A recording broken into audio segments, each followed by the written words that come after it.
Hi Christina, lovely to meet up with you again and do some further work on your game. Particularly interesting to watch you when you're out on the golf course.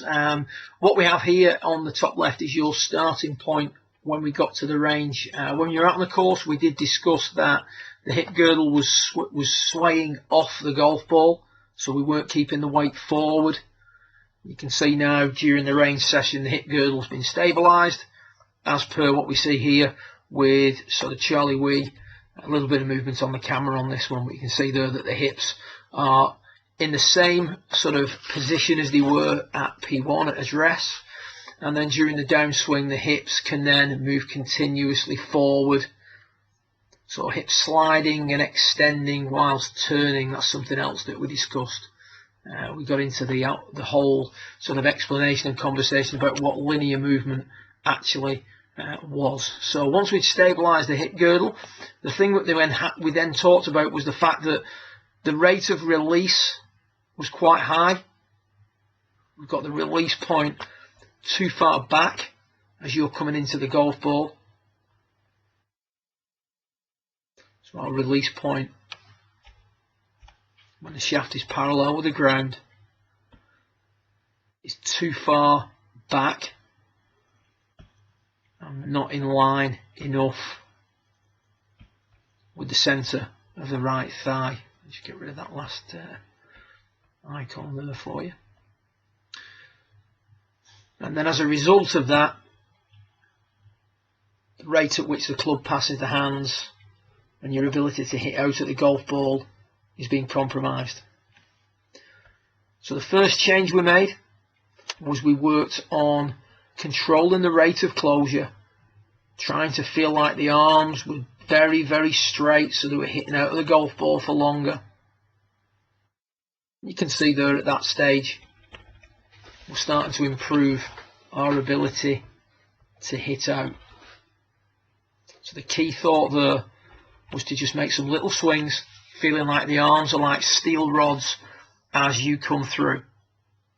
We then started to talk about how late in the piece there was a lot of flexing and turning going on, and we talked about what the right knee does during the downswing. We just talked that there's a little bit of an over flexing of the right knee on occasion, more so when you hit your fuller shots, and that in turn was preventing your ability to push up out of the ground. So here the key thought was to keep the right leg straighter for longer. We're working on the drill where we're punching balls forward, keeping the arms like steel rods whilst having a straight right leg throughout the swing. That keeps the hips pushing forward. The hips moving forward starts to control the rate at which the club passes the hands and closes down. And keeping the right leg straighter for longer helps you learn what it's like to stretch out during the downswing. So if we look here now and compare that to where you were at the start of your session, here we've got flexing the neck, not really stretching the spine off a great deal, quite a lot of flex in the right leg. We talked about the ankle popping up as well. Here now we've started to extend the neck. There's more stretching off of the spine. The level of the belt is raised, and we've pushed up out of the ground with the lower body, so we're starting to learn what it's like to tuck under during the downswing. We then started to talk about what the club was doing from the top and the fact that we still needed to move the release point forward. So again, if I just take this back to your delivery position, there's a marked difference between where you were at P6 on your bad shot compared to where you were on your good shot. The butt of the club was more in line with the middle of the right thigh. So the feeling here is to try and recreate what we see with Charlie, where the butt of the club is more advanced and the release point is more over the top of the ball.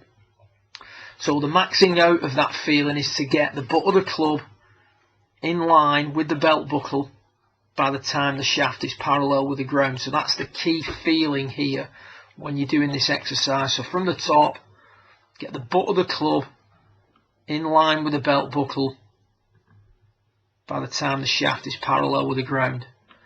You can see when you do that, the weight stays forward, the head doesn't rock back, the right arm starts to straighten nicely, the wrist angle is maintained, and the right elbow is much more into the side, i.e. elbows squeezed together a lot more. If I just take this one back to your delivery position, you're going to see a marked difference between those two positions. So we've got the two ends of the spectrum.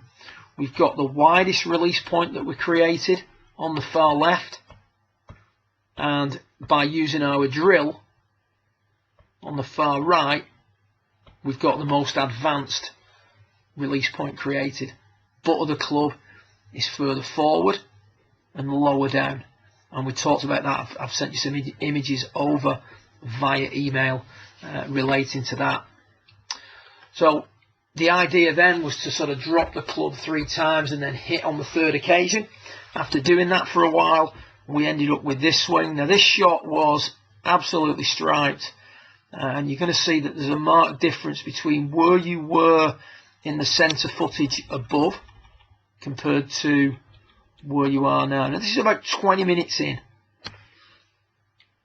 You can see now that the butt of the club is more advanced than it was before.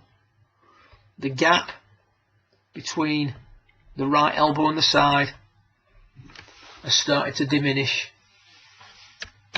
as the left arm is more advanced by the time the shaft gets parallel with the ground. It's not as good as what we're seeing here on the top right, but it's moving in the right direction. So we need more of this. We need to get, people relate to it as the butt of the club moving away from the shoulder more, but we just related it really to just trying to get the butt of the club, the act of trying to get the butt of the club in line with the belt buckle by the time the shaft is parallel with the ground creates a lot of good movements in your swing, starts to tighten up the radius of the swing, meaning that the handle location is further forward through impact, and you're able to hit out at the golf ball for longer with better extension on the way through.